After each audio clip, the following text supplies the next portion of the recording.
Pakistan, Origins, Identity and Future by Pervez Hoodbhoy. It is a new book released in 2023, and this book reflects upon the state and society in Pakistan and shows they have been shaped by historical forces. 5 questions asked by Pervez. Was partition worth the price? What is the ideology of Pakistan and does it matter? Why could not Pakistan become an Islamic state? Why is Pakistan a Praetorian state? Identity. I am Pakistani, but what am I? According to the author, the founder one, the lonely modernizer, he was Sir Syed Ahmad Khan. Once a deeply orthodox Wahhabi-inspired Muslim, he traveled to the other end of Islam's intellectual universe to become its leading modernist. As such, he was the only prominent Muslim of the subcontinent to have figured out why the magnificent ship of the Mughal times had foundered. Muslim backwardness came not from British or Hindu conspiracies, he said, but from Muslim reluctance to accept evidence-based of thinking, modern science, and their obstinate attachment to tradition. Mughal rule was over, but its music and poetry lived on. Syed Ahmad Khan, from 1917 to 1898, belonged to this traumatized world of Muslims, one filled with sighs, sobs, and lamentation of decay and decline. As Pakistan becomes more Punjabi run and Mahajir influence fades, Sir Syed gets less attention. Sir Syed was the boldest and most vigorous advocate of science, education, and philosophy from among all Muslim reformers of the 19th century. Sir Syed's importance comes from being the very first to insist that Muslims had no alternative but to engage with the modern world and meet the challenges of Western science and philosophy. No other Muslim reformer has ever been so loud and clear. Sir Syed can be compared with Raja Ram Mohan Roy, 1772 to 1833, who preceded him by about half a century. This reformist and proponent of modern education held that return to traditional way of life was unsuited, and so he opposed the setting of Sanskrit College in 1823. Instead, as founder of Brahmo Samaj movement, Roy fought for reform and modernization of Hindu thought and targeted practices such as sati, child marriage, and the caste system. Perhaps the biggest difference between the two men is that Roy was resisted much less fiercely by Hindus than Sir Syed by Muslims. So founder 1 was Sir Syed Ahmad Khan, founder 2, poet, preacher, politician Allama Iqbal. Allama Iqbal, Pakistan's national icon, was a poet par excellence and the most celebrated Muslim thinker of the 20th century. Many hundred of local authors have described Iqbal as a great poet, great philosopher, great thinker, great Muslim, great visionary. A breathless list of greats. People across the board find this man of genius useful. Mullahs and mullah bashars, communalists, nationalists, anti-nationalists, secularists, Democrats, and fascists all can find in his poetry that which best suits them.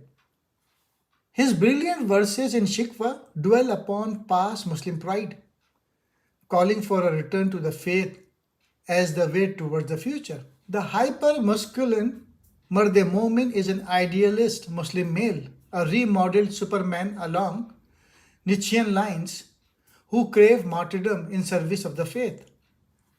Alone capable of rescuing Muslims from internal decay, Iqbal liking his Superman to a Shaheen, aloof from all worldly desires. The Shaheen seeks its abode on mountain rocks, refuses to make a nest, and return to fight again and again. As with other visitors and students from India, Iqbal was initially awestruck by the enormous vitality of the West. The relentless search for new knowledge, the freedom to speak and act as one wants, and the willingness of people to change what they did not like. In contrast, Iqbal saw India as static, its people passive, quite unable to take charge of their own destiny. Iqbal had great intellectual depth and recognized that the West had achieved huge achievements in every field scientific, philosophical, and cultural. This compelled all, including Indians, to admire them. Iqbal was equally expressive in Urdu, Persian, and English, apart from being a native speaker of Punjabi. Yet he chose English only when wishing to convey a serious, well thought out message instead of an emotional, poetic one. This is exemplified by the reconstruction of religious thought in Islam. Briefly, this is a set of 6 chapters, later extended by the additional one. Iqbal feared that some thoughts he had expressed in reconstruction could potentially stir controversy if they were expressed in Urdu. Fifth, Founder 3, liberal secular visionary Muhammad Ali Jinnah. Jinnah remains at the center of a tug of war between Pakistan's liberals and Islamists. Each claims him as their own. Perhaps the most puzzling fact is that sometimes Jinnah called for an Islamic state and sometimes a Muslim state, but he always insisted that he would not tolerate a theocracy. Without Muhammad Ali Jinnah, there might never have been a Pakistan. He is a heroic Qaid-e-Azam for all who sought to carve out a Muslim majority state. For opponents, he is the villain. With boundless energy and steely will, Jinnah was a grand master on the political chessboard of British India. Without ever going to jail, as did all major political leaders of those times, he succeeded in wrenching Pakistan from the hands of Indian National Congress. And the retreating British famously remarking that it was he alone, with the help of his secretary and typewriter, who won Pakistan for the Muslim of India. The absence of a clear vision meant that Pakistan would continue to wallow in confusion, unable to fix its national priorities and goals. Pakistan is not only a practical goal, but the only goal if you want to save Islam from complete annihilation in this country. Muhammad Ali's speech, 10 March 1941. To conclude, Jinnah was a political leader first and liberal second. Once Pakistan was achieved, there was no further need or time for stirring the communal pot. And so he stopped referring to the two-nation theory. He may well have wanted a secular Pakistan all along, but he was not prepared to pay the political cost he would have incurred. There was no introspection into why Muslim rule had been wiped out by the British. There was no attempt to build institutions such as they brought with them institutions built upon modern ways of thinking that would be much larger and outlast their founders. Jinnah, the liberal, got his Pakistan in spite of the Muslim opponents. Maududi, the fiery ideologue, turned out to be a clear winner. Look at today's political landscape tells us that actually Maududi joined Jinnah.